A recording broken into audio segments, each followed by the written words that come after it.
Superheroes. Today we have a guest. This is Sterling Gates, Supergirl writer extraordinaire, writer of comics and TV shows, and lover of Kara Zor, as we all are. Hi. So we're going to be chatting with him and drinking some French breakfast tea. Or coffee, as the case may be.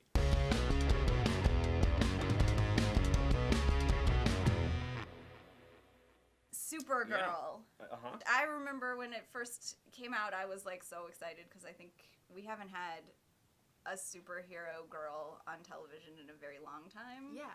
And then there were the awful think pieces after Jessica Jones came out that was like, now we have Jessica Jones, why do we need Supergirl? We've talked That about that made me a little very bit. angry. You can have Yeah. both. Yes, yes. There's room for all of these things. Believe it or not. And then a lot of the storylines are based on stories and things that you had conceived of. A lot of the initial thrust of the show, Supergirl and Cat Grant, like that stuff was stuff that me and Jamal Angle put in the Supergirl book in 2008, 9, 10, and part of 11. And so that relationship, which was paramount to season 1, was something we originated. We miss Cat Grant. We do miss Cat Yeah. Grant. I always thought it felt to me that Callista Flockhart was doing a little bit of like a young Lucille Bluth. Yes. And every time I saw it, I loved her even more for that. Yeah. Shows reinvent themselves often. Yeah. Buffy did it almost every year. Like Yeah. there was some new reinvention to the show, and I think Supergirl is like the other DC TV shows. I think that will be a common thing of the show reinventing itself year to year to year. Yeah. That's actually pretty good. Like, that's a nice way to keep things fresh and Yeah. not retread old stuff. So, Yeah. that's good. I actually wanted to talk to you about this because Buffy was really formative for me growing up. Me too. I mean, it's an incredible show. It's why I moved to LA. Like It's really why I want to work in this industry. Yeah. Yeah. And but with Buffy, I mean, obviously the kind of seed of that show is she's a cheerleader who fights the undead. right. And with Kara is very much a girl. Like, I feel like in every iteration of her as a character, she's not shying away from that. But it's never the punchline the way often lip gloss is for Buffy. And I do love that about Buffy, but I really love that about Supergirl. How do you feel I mean, about it's that? baked into the concept. Like, Yeah. I went on a Twitter tweeting spree the other day. In the 50s, she was a weirdly, like, secretly progressive character that no one really understood at the time because it's dressed up as comics for your kid's sister. Here you go. Mhm. Like, she saves cats out of trees. But, like, she's also as powerful as Superman and used as Superman's secret weapon. So every time he gets in a jam, which in the 50s was all the time, he calls her and she comes in and saves his bacon. That's amazing. And That's amazing. And like, and that is such an interesting take, and it's a take that I think people don't really. I think they eventually kind of get away from it.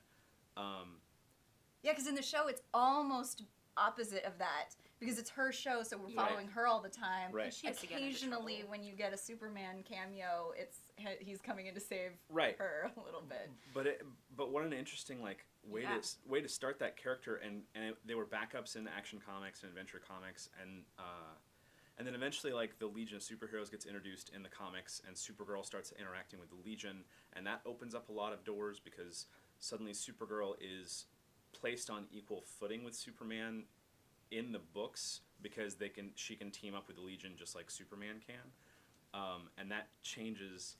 It's just really fascinating to go back and read all that stuff from the 50s and 60s because they didn't. I don't know if they were aware they were doing it, but they really they created a character who is stated on panel like she's as powerful as Superman, though she's a teenage girl. Then you follow that thread for the 30 years she's around the first time. And you get to Crisis, which famously, Crisis on Infinite Earths, is where she dies, right? Famous cover, Superman, double-sized shocker, Death of Supergirl, Crisis. But the whole reason she dies in that and why she dies is because the Anti-Monitor, who is, in theory, the most powerful supervillain DC Comics has ever created up until that point, kicks the snot out of Superman. Like, and takes Superman down. And Supergirl rushes into the scene, saves Superman, takes him out of the fight, and then goes back to the Anti-Monitor and goes toe-to-toe with him and nearly kills him. And she's distracted because Superman is messed up. She's distracted trying to save Superman and convince Dr. Light to run off with Superman.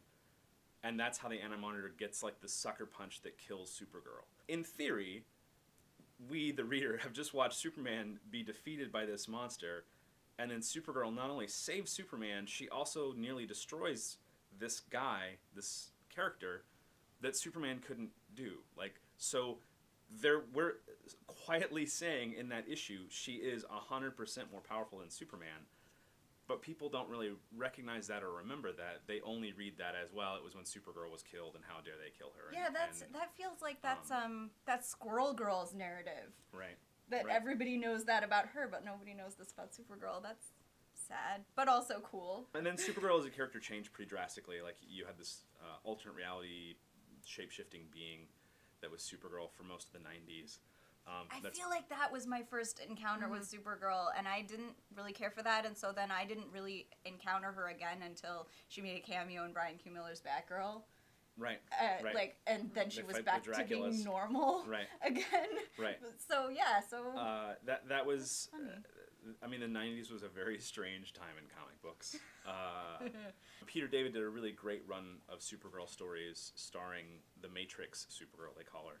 But it got really heavy into religion and really heavy into demons and angels and fighting for the fate of the world and things that I don't react to because it's not the science fiction of it. And like the DCU is really great at the science fiction, especially like the Kryptonian stuff. Like, I respond to the science fiction of it all. And I respond to she's an alien from another world.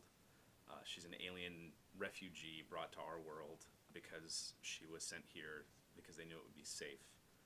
And she's encountered like terrible losses. I talk a lot about the strength of Supergirl and her emotional resilience because, like Batman, when Batman was a boy, he lost his parents, and that inspired him to overcome all of his fears and make sure that no kid ever has the same experience in Gotham. And that's why Batman dresses as a bat and beats the hell out of bad guys. It's a very beautiful metaphor about fear and the fear of losing your parents.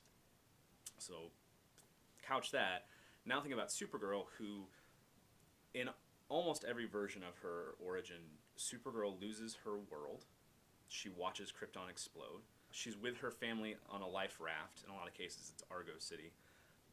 And then she watches as Argo City is destroyed or taken by Brainiac or whatever, so she loses her parents too. And she, as a teenage girl, is sent to Earth, a planet she's never heard of, a planet she doesn't know any of the languages for, to live with her cousin. And that's a lot to fucking deal with. Do you have to bleep that? Nope. Okay. Nope. Okay. No. We're not that- for kids here. That is a lot to deal with, and the strength of that character, any version of that origin would be crippling emotionally for most anybody. And Supergirl's response is to harden and then accept the world that she is in, and then, much like Superman, go to great lengths to make sure that this world is as good as possible for the people in it, because it's the only world that we have. And that speaks to her humanity, I think, a lot, and it speaks to her strength as a character. yeah, it's so great when you think of art as like a thing that shows us who we are, inspires us to be better. You know, it's really great to have a role model that can undergo such loss and such pain and come out the other side and make the choice to be better for it and save help others. others. Yeah, And that's, exactly. in the books, we created a new motto. Superman has a catchphrase, truth, justice, and the American way, which was not always in the American way. That was an addition in the 50s. Of course it was. So looking at that, I always thought we should design a motto for Supergirl. And I just did a series last year called Adventures of Supergirl, where we introduced a new motto for her, which is hope, help, and compassion for all, which I think is a different thing than truth, justice, the American way, in part because it doesn't become a nationalist cry, like it's a humanitarian cry. But I really wanted her to have something like that, and something that that demonstrates what she believes, but also says how she acts.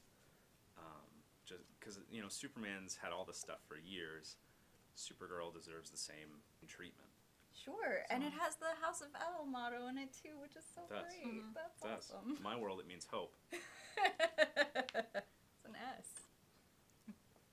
Yeah, we were very happy to do that, and I think other Supergirl projects are picking up that motto and running with it. So That's really so cool. keep reading Yeah. or watching.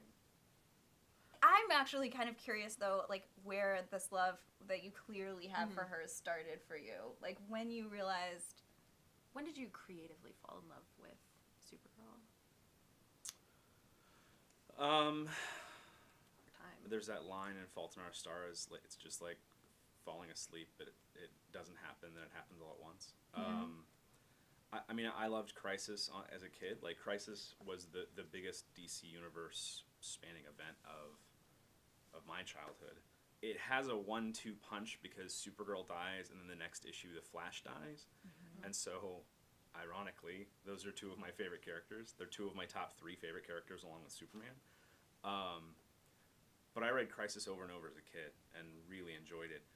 Again, the 90s was a really hard time for Supergirl fans, for some Supergirl fans, because the 90s version of Supergirl was not the classic science fiction version that we know and love, and it's a lot about, it gets into some really heady thoughts about religion and the world's desire to believe in things, which is not, as a teenager, what I was looking for in my super stories. I was more excited when Superman was red and blue for that brief time than I was reading, you know, Supergirl 50, where she has the flaming angel wings. And then Jeff Loeb and Mike Turner brought Supergirl back in Superman Batman, and that was when I started getting interested in Supergirl again. They brought back a classic version of Supergirl, that she was Superman's cousin who was sent here, got knocked off course and shows up after Superman's had a life here. And I found that really interesting to go back to. At the time, people forget, like, Superman Batman was one of the biggest books in comics, one of the highest selling books in comics. And so to introduce Supergirl in their second story put a lot of eyeballs on that book.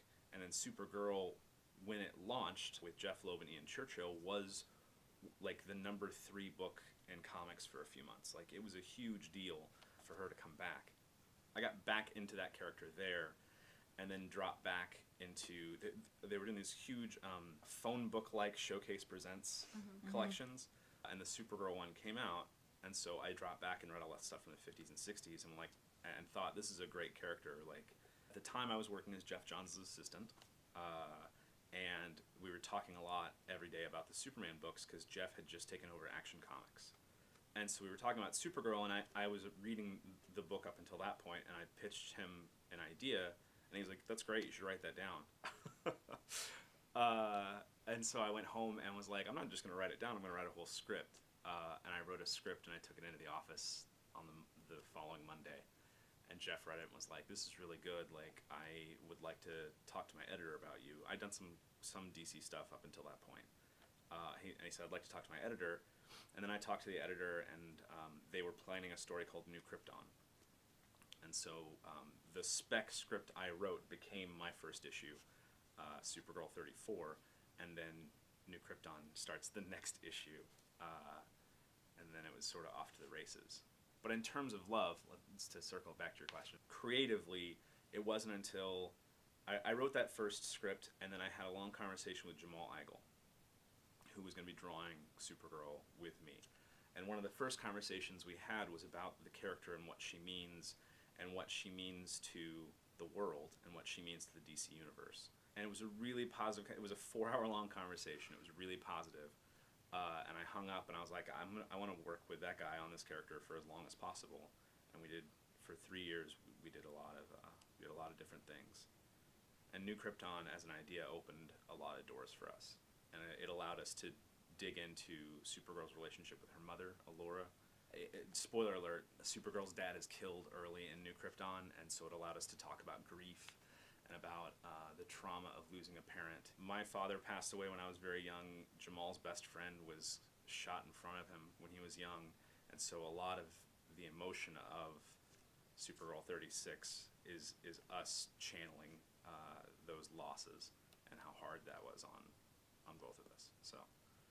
So we use this character to talk about universal things that affect all of us. No pun intended, universal. Things that affect all of us, and hopefully use her to help guide us emotionally. I got really heavy. Sorry. No, that's Just great. gonna drink my coffee. Yeah. It was there.